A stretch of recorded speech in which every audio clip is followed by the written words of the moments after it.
we are moving forward. Okay. And for us, what we are saying is that some of the appointments, the police, the Inspector General, is in fact, to be exact, in this job, 2 months and 2 days.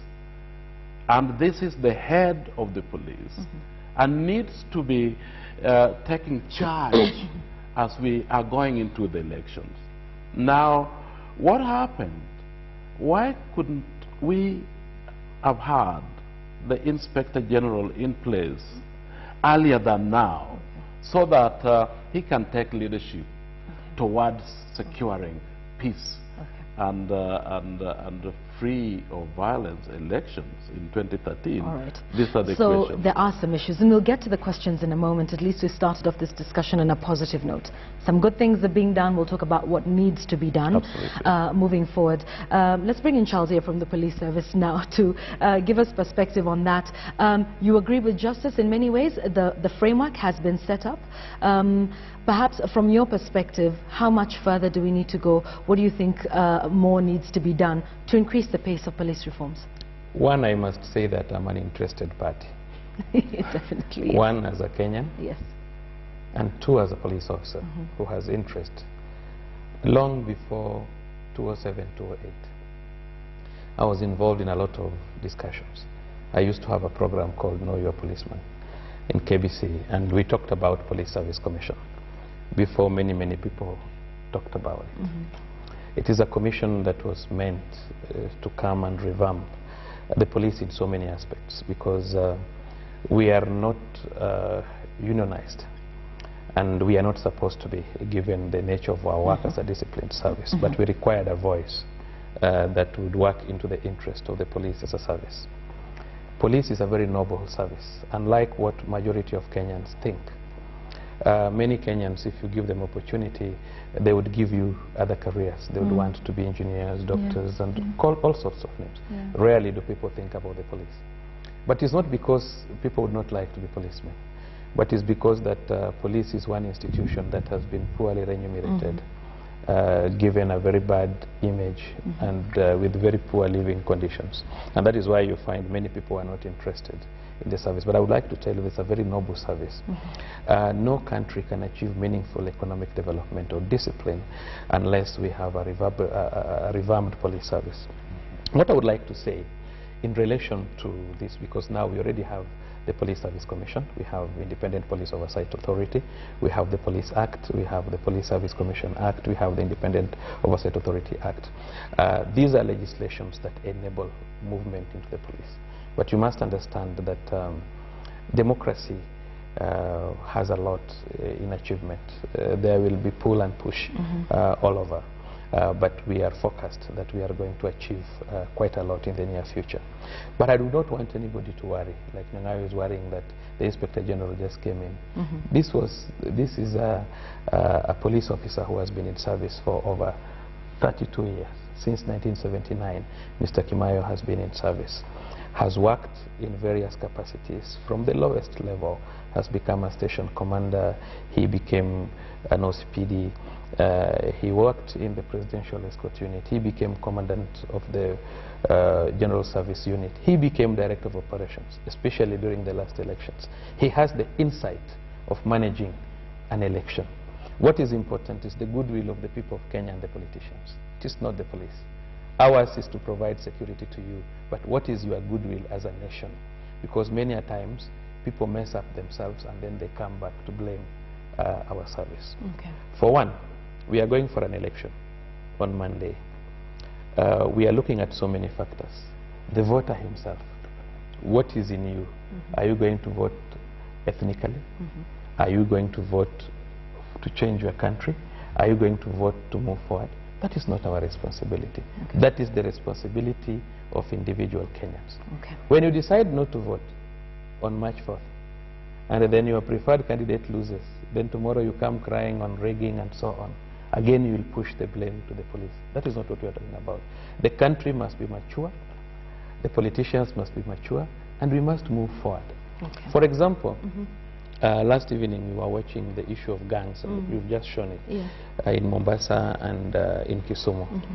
If you look at, for instance, what happened in Kisumu during their primaries, many people were dissatisfied, and that is what made these two groups, the China Squad and the American Marine. Yes. These are just conmen who are out to take advantage of disparate politicians who want to give them money to outwit others.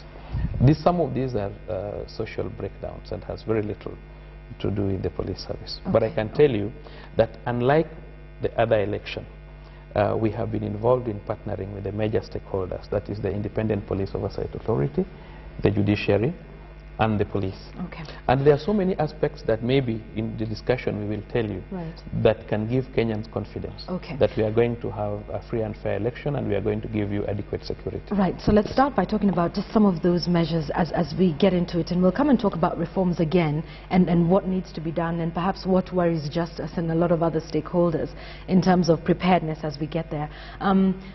The question I think a lot of Kenyans would like to know is, Monday, how many police officers will we have around the country? How many have been deployed? What's the sort of training they have been given? What's their mandate? What are the instructions they're receiving? One, a lot has been done. We have partnered with IEBC very, very closely. For the first time, we have developed a handbook on election offences and procedures and regulations. And general training was done. It was funded by UNDP basket. And you remember IEBC has 17 regions within the country. Like Rift Valley has 3, Upper Rift, North Rift, Central Rift, and South Rift.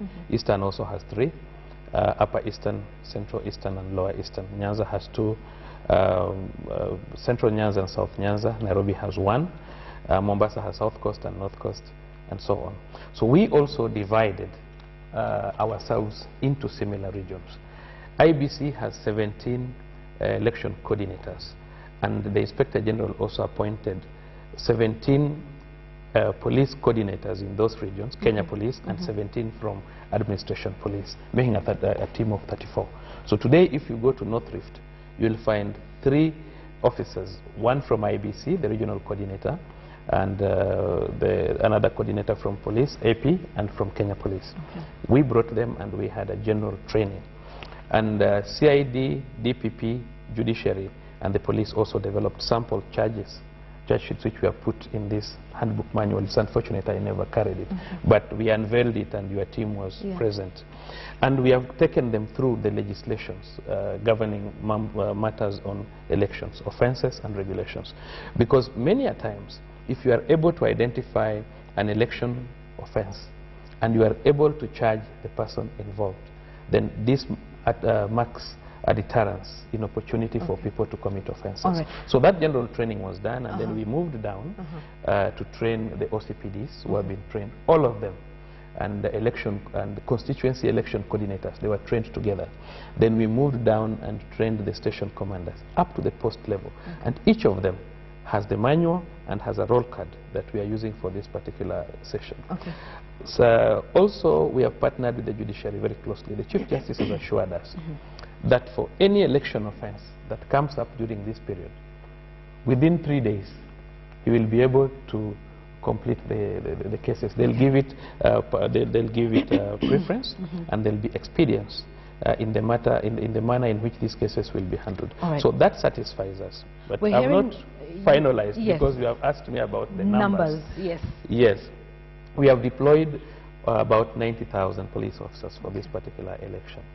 Police officers in the sense that, you know, we are only about 70,000, but we have picked others from disciplined forces, that is NYS, KWS, prisons.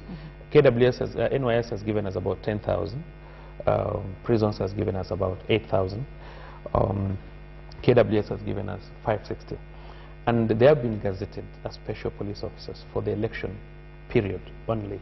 And they'll be working together, the police and those other teams, to ensure that at least every polling station has 2 police officers. But a polling station does not mean, let's say you go to a primary school or Kenya Polytechnic, which will be where we'll have elections. There'll be several polling stations within the polytechnic, yes. the so-called streams Yes. before. Okay. So we have ensured that deployment of officers in those places is in order. Okay. For example, we had problems in Kisumu. Yes. They were complaining on the large numbers of officers.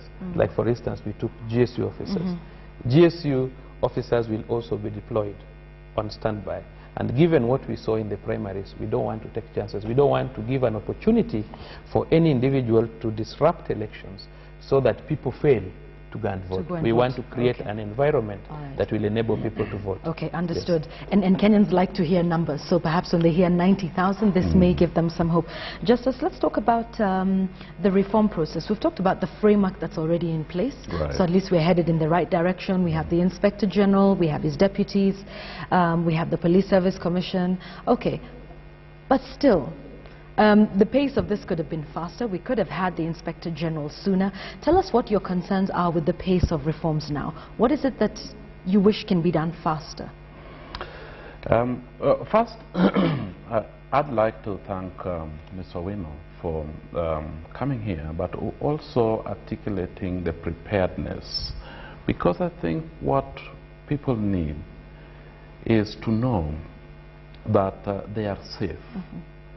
In 2007-2008, they were not safe. 600,000 people were made to leave their homes and go and were displaced. 600,000 is a really big number. I mean, 600,000 will be asking, where was the police when my house was being torched? When I was being driven out from where I have lived? That's a big number. 1,300 people died. They were killed. They were killed by private citizens, but they were also killed by the police. In fact, the mortuaries in Kisumu, in Rift Valley, in Nairobi, indicated that about 43% of people who died of gunshot wounds, in fact, died or were killed by the police because they were actually shot at the back. Let's have Charles Owino in on that one. Yes. Some of those statistics and how the police reacted to the election violence last time. One thing I must say is that nobody anticipated violence in the last elections. And you are all aware that we moved on to the elections very peacefully, casted our votes. And we even went beyond 1-2 days until when the election results were announced, is when hell broke loose. The announcement of the results, the telling of the results, the anticipation, the incitement of the public had nothing to do with the police. But the police had something But to we do had with something to do with the period period when the violence took place. He has asked a very simple question. Where was the police at this particular time? The police were present. And I can sincerely tell him that if it were not the police, your country would have gone to the level of Rwanda and other places. We tried our level best. We understand people died. But remember, we would want everybody to go back into law and ask themselves, are there circumstances when police officers are justified to use firearms? Absolutely. And can we say that all cases where people were shot, the police were not justified? I want to give you a very simple example. You remember the famous saga of a church getting burnt in Kiamba. I want to give you a very practical scenario. That is only one case that we know of that a church was burnt. Let's assume the police met these people in action, moving to the church. And maybe the police in the process shot 2 or 3 people. And the group ran away, and the 20 people who were burnt in the church never got burnt. Today, Mr. Nyang'aya would not be in a position to see the scene that church, just a minute, just listen to me. He would have not been in a position, he would be talking about the 3 who were killed by the police. But he would not know that they have prevented a situation. I can tell you that there are many, many other situations and Charles, that we were agree prevented that if you would have seen, I don't want to be too much. Allow me to interject. Just a minute. I don't want to be too much on the defense, but I want to be nationalistic. I want to be realistic as far as my work is concerned. What we say is that in every society, in every community, including the police community, there are cases where individual police officers may make mistakes. But I'm looking at the bigger picture. I'm not saying that we never made any mistake. Okay. We could have made a mistake in the process of the way we handled the situation, because also it depends on judgment. Even pilots judge poorly and cause accidents. Okay. So we can equally judge poorly on a circumstance. Your but point is Kenyans well must Charles. Accept that we tried our level best. Your point is well understood, yes. Charles. Yes. And I don't believe those are the incidences that we are speaking of. There's many instances where the police did come and they saved the situation and saved the lives of many. Exactly. And understood where police would have reasonable cause to use, you know, the full force yes. That is allowed to them. But we're talking about some of the other incidences. They may be few, yes, but where the police reacted much more than they should have. Yes. And we agree that that was special circumstances, not anticipated. So the question we're asking now is lessons learned yes. from what happened in 2008 in those cases where police used excessive force. In places where people were being shot in the back. We agree with you. In a place where there's violence and you're trying to save lives, agreed. But we did see instances, and perhaps we won't even mention that one because we know what the court decided with that particular police officer. But we have seen incidences, and we did in 2007, where people were shot in the back, running in the opposite direction. Perhaps you can just give us some insights into lessons learned from some of those incidences that you've talked about that weren't favorable, and are the police better trained now to deal with spontaneous cases of violence? What I can tell you, a lot has been learned, not just in the police, but in the whole society. One, it is not appropriate for us to undertake violence at any particular time. And that is why you've seen so many organizations have come up. Incitement is a major problem when it comes to issues to do with violence. And if you look at the level of hate speech in 2007, 2008, and the level of hate speech now is a bit limited because of the presence of... But let's talk about the police and the lessons yes, learned. Yes. But you see, the police will not come in where there is no violence. If you go inciting, for instance, now we have major political parties. If they go inciting their supporters and they go out there to the field to fight, because first of all it must be preventive. You must understand yes. our role. You don't go and make mistakes and then invite the police. First of all, before we reach that level, because there's a level the police is going to play to ensure that we avert violence. One of the things that we are going to do to ensure that we avoid violence is to ensure that we provide an environment that will provide for a free and fair election, which involves deployment of officers to ensure that in those polling stations we don't have irregularities, because it is irregularities that bring in discontent and bring in violence. So we must first of all, as a department, close on irregularities. For example, returning officers, once they have announced results in various constituencies, we are going to ensure that we escort them to the county tallying centers, because you see, anything can happen in between. Right. We don't want to allow a situation where there is suspicion that somebody has changed results yes. of a returning officer. The way, right. So we want that the results read on the constituency level, this returning officer is escorted to the county level. And once the officer has been escorted to the county level, we will also ensure that we give them enough security at the county level so that they can tally the results at the county level, and again escort them to the national county station, that is Bomas. We have vast areas like Eastern Province. You are voting in North Horr, for example. There is a returning officer in North Horr who is supposed to be taken to Marsabit County. So IBC already has provided they have hired about 11 aeroplanes that will assist us, so that when a returning officer in North Horr announces results, we give him protection, we escort him to the aircraft, and from the aircraft he's dropped in the county of Marsabit, where they are going to tally, and then they are all dropped in a row, because we are averting some of the issues that came up during the last election. Yes. Lastly, as a police service, we record incidents. As a police service, we record all incidents, and in all polling stations and in all where the returning officers will be announcing results, we will be having the officer in charge of the police station having jurisdiction. And where in a particular, because most police stations, most constituencies, there is just one police station in most of them. Yeah. So once a returning officer has announced results, we also as a police service, though it is not our mainstream duty, we must always record our incidences.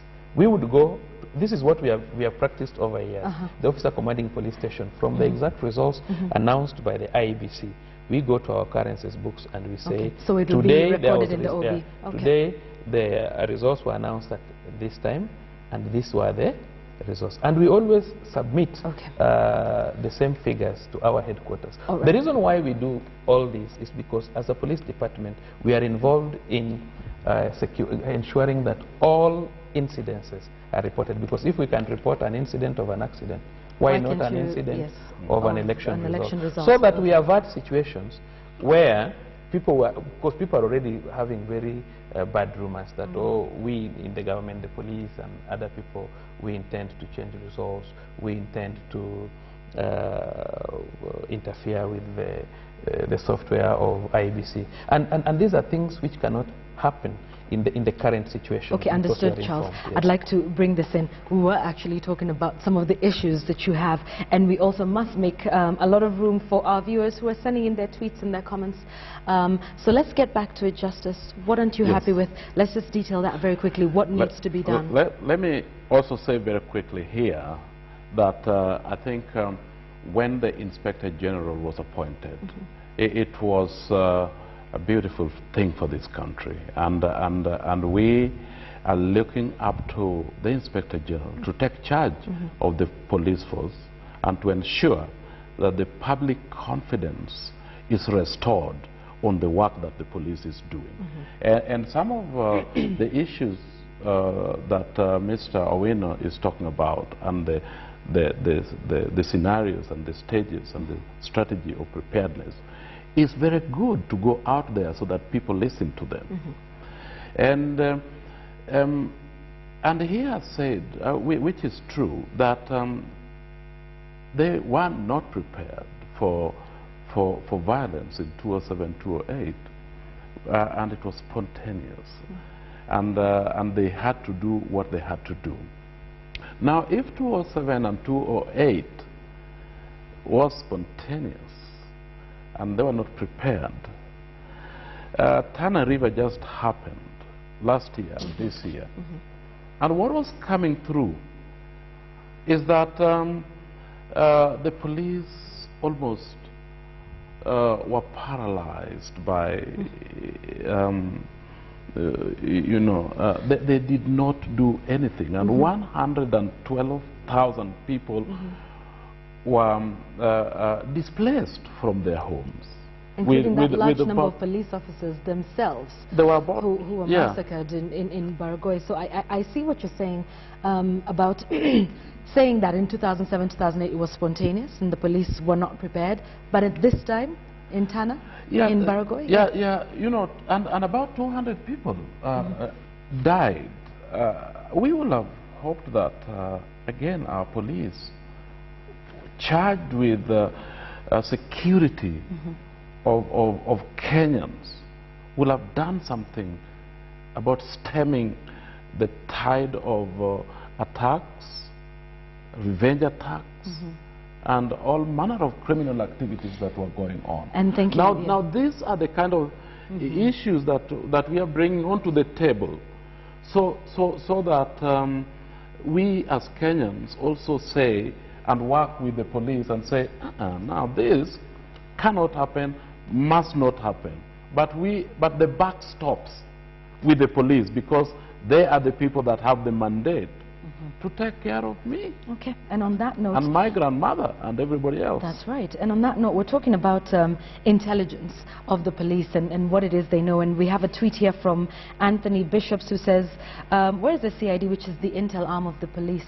In cases like 2007, 2008, you will say it's spontaneous. That's a matter that's up for debate, whether or not it was planned and whether or not the police were aware. But in certain instances that have happened in the past that worry a lot of Kenyans about March the 4th then is in places like Tana and Baragoa, in all these places that we've seen violence, the intelligence ability of the police, the capabilities of gathering intelligence. Charles, perhaps you can weigh in on that? In fact, the Baragoa one is even, we were really, as Kenyans, felt completely abused that our own police are shot down by private groups and individuals. For us, Kenyans were desperate and saying, who is killing our police? Nowhere else do we find, if anybody raises a gun at a police, it is sacrilege in other countries. And here is somebody shooting down our police. In fact, what was coming through is that what the police as such, did they have adequate equipments to be able to match Charles? One thing is that the thugs that were shooting them? One thing that I would like to tell you is that police are not military.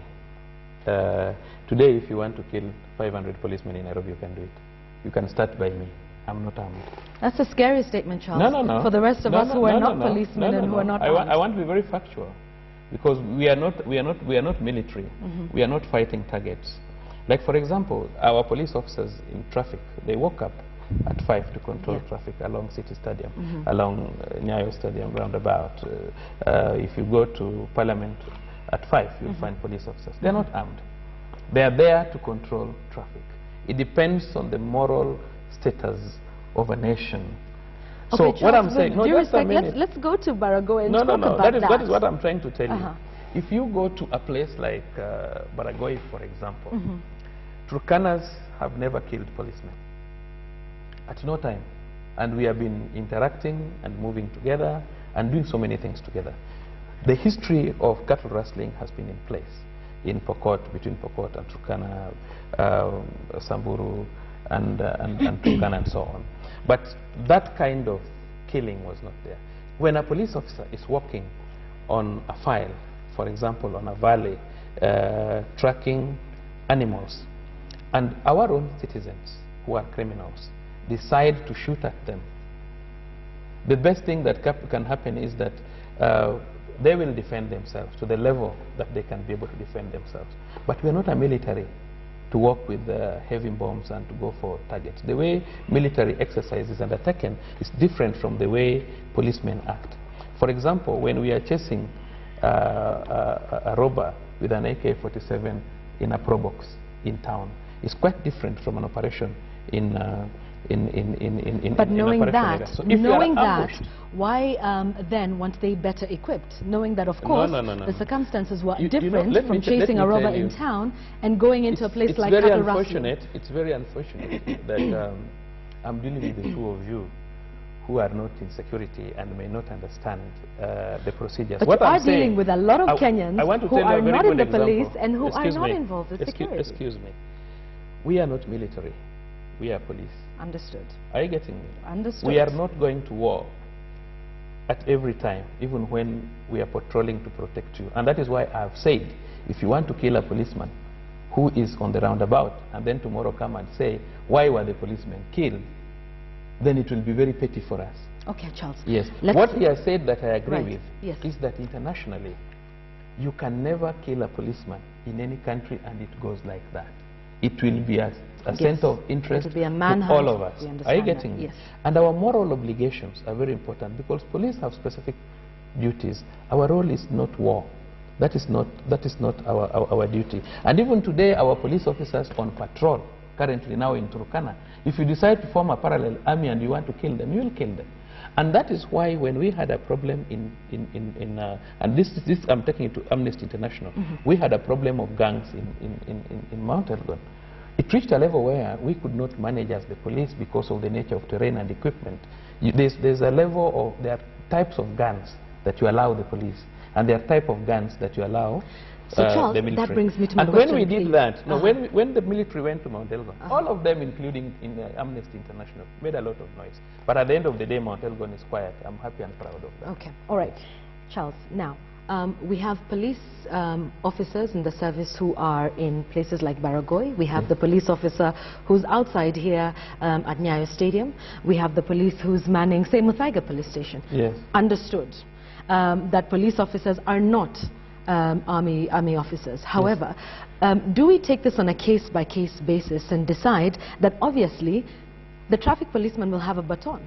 Yes. But the one who is in Baragoy will not have a baton. Yes. So the question I think the Justice was mentioning is, do we equip the police officers differently depending on the circumstances in which they serve? That is true. Which I think is the question, because when we were talking about the 42 police officers who were killed, it was scary for me, and as you say, we are not security experts, and how many police officers do we have? 70,000. The rest are not. And the rest of the Kenyans would like to understand, so for me who is in Baragoy, for me who is on Moy Avenue, for that one who is in Muthaiga, do we have the police service who are equipped differently because the circumstances are different? So the question is, they're not army officers, that is understood, but however, being in a place where cattle rustling happens all the time, do we still equip them with the same one that we'll equip with the guy who's on patrol on Moy Avenue?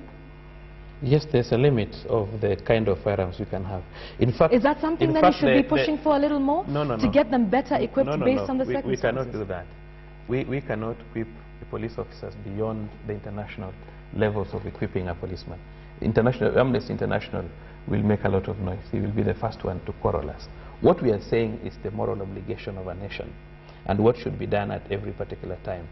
You see, most of these things that you try to drag the policing, some of them are social breakdowns, some of them are political issues and so on. And as a service, as a policeman, I wish I was a politician. I would be able to outburst more.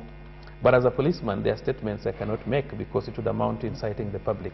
So what I can tell you in short is that we have been in those operation areas for very many years. You should ask yourself, why this time when we were in Baragoy? We have been there. We have protected you in Nairobi for a very long time. You are aware that we used to have sporadic bank robberies. It went. So what I want is that let us, many a times before we condemn the police, get deeper and get the reasons why certain things are happening and look for a solution. Like Amnesty International, you are a very serious and a very senior organization. I would want you to go back deeper and get more details and try to interact with security officials in meetings and in boardrooms, because now we are on a public forum. And as I've always said, if you meet your mother without clothes, what do? You move her out of the house or you cover her? We have much more as a nation to do as a team, and that is why everybody is fighting against ethnicity. We are talking about fairness in the nation, and we have come a long way. For your information, a few years ago, a policeman would not come into the studio and have an interactive talk the way we have done it. And we must say that we have tried as a nation to reach this level. The only thing I would like to assure the public is that we may not have a repeat of some of these incidences that have happened. You saw what happened in Tana River, where we also lost 9 officers. And the circumstances under which we lost the 9 officers was very simple, in that they were in a primary school, and some people had raised an alarm.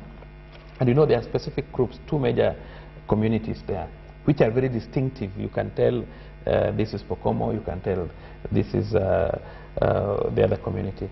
And the community which had raised alarm and the rest of the officers went to assist are the same community that came to the school. So the officers were relaxed and said, these are the same people who had a problem. Let's give them, let's accommodate them in school.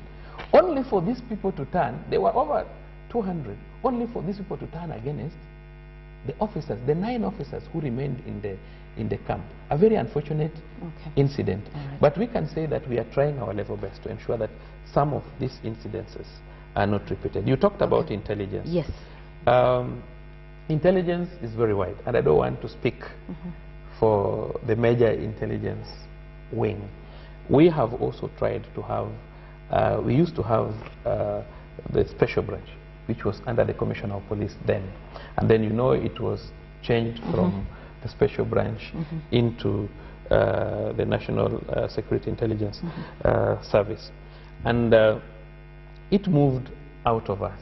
They give us what they want to give us, and we cannot push them to give us what they don't want to give us. And they're working very, very closely with us. We also have the CID intelligence unit, which is still a very small unit. And a lot of it has to do with funding and so on. I don't need to come here and tell you that we have not been funded enough, because one, the government also has wide obligation. We have primary schools, we have medical services, and the government must juggle in between to provide for us and other people. Just to reassure Kenyans on the matter of intelligence, Yes. do we know now that going towards March the 4th, that intelligence gathering is being done in case there's any individuals that are planning any sort of malfeasance between now and then?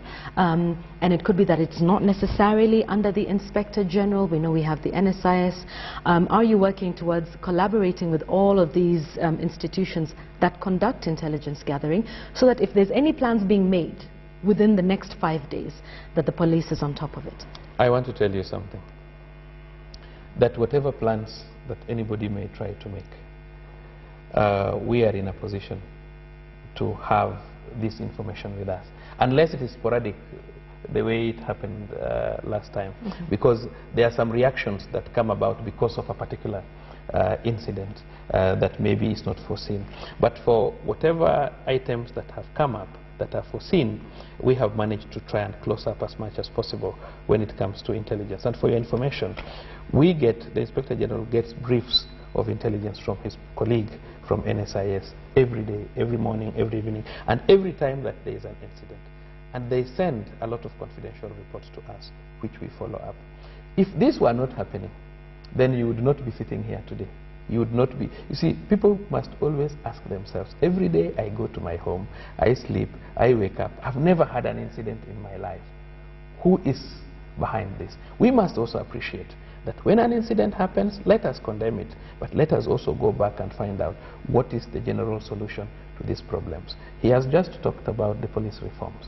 I know many institutions have been involved in ensuring that we have these legislations in place. We could not have done it as a service. It required other institutions, the general public and the nation, to come up in the best way they want their police to govern them. So we say that whatever that we are doing, the public has a lot of stake in what we do. Number one, all police officers come from the public. We all come from a particular family. And it is high time that we try to make our police noble, so that it can attract as many good people as possible. We try to ensure that our police is given as much equipment, as much budget as possible. It is not our duty. We are your tools. You have decided as a community that we want a police service, and therefore when you decide to plant maize into your farm, you must know how you are going to prepare your farm, how you are going to put your fertilizer, and the water you are going to put. We are an institution established by the people for the people. It is not us in service to talk about what we want. It is about you people to decide how you want your police to be. And Justice, then on that one? Yes, Mr. Owino has talked about the role of the police. And he said that the police, if we do not have security, the nation will not grow. And I think that is the reason why we need to invest in the police that is motivated, the police that wants to do its work well. And on that, Justice, perhaps you can tell us what it is, because he says he's an interested party, so he can't come here and say, you know, he's not the man who would say, Hakietu, this is what we want. Justice, from your point, from Amnesty International, what would we need to make the police service noble? What would we need to make a police officer a noble and well-respected member of society? Several things. One is that as Mr. Owino is talking now, Kenyans are listening to him. We need the police that has public confidence. But we also need the police that is motivated. We want the police that is given good pay package so that they can also look after their families. We want the police that has insurance. The police work in difficult circumstances. When something goes wrong, as indeed some of the things go wrong, you have talked about 9 people that died in Tana River. We are talking about over 40 people that died in Baragoy. Those are our own police officers. Is there an insurance that will be looking after their families? No, they're not there. Kenya Defense Forces have special hospitals that their own forces go to. Right. The police don't have that. And we have 70,000 police officers. How would we get them to get all of these? Because they're not unionizable, and like you said, it's difficult to unionize the police service or the armed forces, for example. What would it take for us to get this to the service? I think the National Police Commission in fact, is a civilian oversight that is also looking into the welfare of the police. If they want to cultivate police that is comparable to other police service that is comparable to other places. Right now, the National Police Service Commission is, don't know, I think they are still out of the country doing benchmarking. They've come back. They were doing benchmarking to see how the Police Service Commission is run. They can bring those and replicate that. And we have a service that will be acceptable to the people, a service that people will say, yes, I am proud of my policeman. As I'm passing, I can honk, I can wave, I can say, well done, police. Because as I'm sleeping, these are the people that are looking after me. We need to look after them well. And I think that is a package that needs to be looked into, and it is the responsibility of the National Police Service Commission to do that. And so this, for me, is extremely important for a motivated police service to be in place, just like a motivated Kenya Defense Force to be in place. Now, these are areas in which we can look into after the election, within the new, when the new government has been set. Right. But right now, what is it that we need to do to secure free of violent election? And I think Mr. Owino has said a lot about that. Force can be used. And he knows the sections that we are talking about. It is not that force cannot be used, but force must be used under certain conditions. And these are the conditions that we are concerned about, that do the police know now those circumstances? Okay. Secondly, he's talked about information that has gone down to the police, how they need to deal with elections offenses, but also how they need to secure the election. People go out there to start making problems because they perceive that something untoward is happening. And I think if we allow if we train our police, give them information that they can use, that is important. That now that the police is here, it is in fact even a deterrent.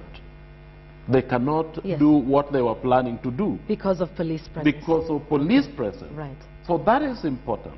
Now the other bit that we're talking about, the Kenya Wildlife Services. The NYS. The NYS.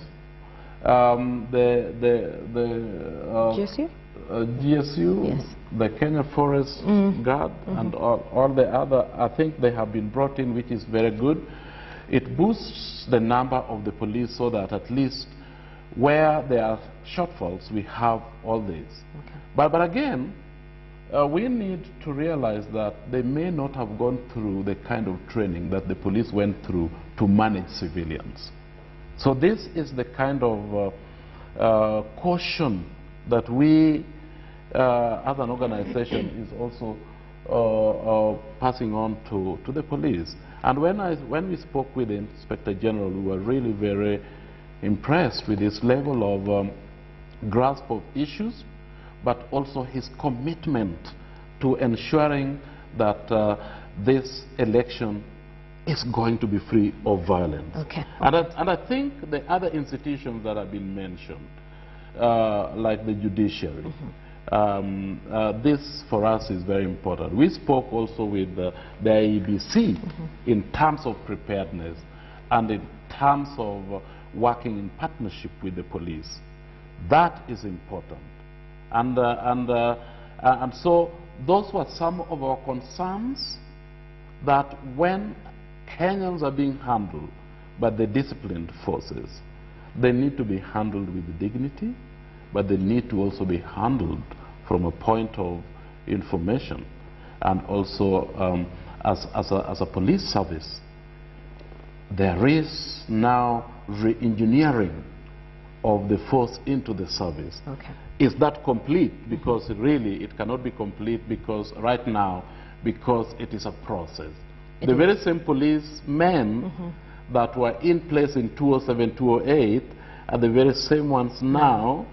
And education, I'm not sure, has gone down to the lowest level of the police that will be used to manage this election. All right, so those are your concerns. And let's have now the final word as we close our discussion at this hour. From you, just reassuring, you know, the public, and talking about some of the things that are in place, of course addressing some of the issues that have been raised by Justus in 2-3 minutes, if you can. Is okay. First of all, I would like to assure Kenyans that as a service, we are committed to giving them an environment that will enable them to cast their votes peacefully. Our only request is that once you have casted your vote, we have agents from various political parties representing interests. We would humbly request that everybody goes back to his family, have time together, because it will be a holiday. We rarely have time together with our families because of commitments at work, and wait for the announcement of results, because many times when people go and pile up in training centers, arguments ensue, and very small petty things can arise. The Inspector General is currently on tour of the country. Yesterday morning he left for Korea. You know, we had issues of cattle rustling in Korea, and we have to ensure that an environment is provided in Korea that will enable people cast their votes peacefully. We don't want any interruption. We don't want any Kenyan to fail to cast his vote because of insecurity. He also moved to Kisumu yesterday and met both political leaders and elders to have a talk and see if there are inadequacies that they could be experiencing, and also they are concerned that we had taken so many police officers and some people are getting worried, why do we have so many police officers? But we are saying we are securing your environment. Walk peacefully and go and vote, because we are avoiding situations where individuals would be inciting others and some little war start. But our time is up, and I'm sure Charles Owino, being a spokesman, would speak about this for hours on end. But indeed, thank you, gentlemen, for coming. We will be taking a short break right now. Choice 2013 returns shortly.